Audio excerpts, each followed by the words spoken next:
eslayman, ko'p jismoniyda o'qiydigan talabalar bilan tarixda o'qiydigan talabalar ko'p urushib qolishardi. Keyin uni sababini bildik. U uzoq yillardan beri davom etar ekan, ya'ni tarixni yigitlari, filologiya fakulteti qizlarini himoya qilishar ekan, jismoniy madaniyat esa, demak, boshlang'ich ta'limni. Qarangda, hozir gapirasiz shuni. Esladim, to'y gapingiz xuddi bizza o'qigan paytda shunaqa bo'lgan. O'sha paytda ham bor edi. Ana shunday Shuni so'ramoqchi edim, ya'ni tarixi fakulteti bilan hamma vaqt bizlar ana shunaqa bo'lgan.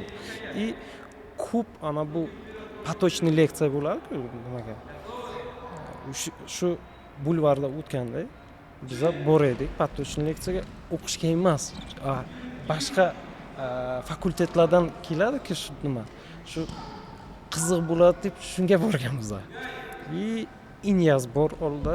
Endi yosh, bilasiz, yosh o'g'il bolalar va chiroyli qizlar deb aylanib boradik. Shu hamma gap shunda bo'ladi, shunda urush qilaydik. Gap o'tganda qo'rqib turgansiz. Ishqilib Ish qilib shu, demak, filologiyani qiziq bo'lib qolmasin deb.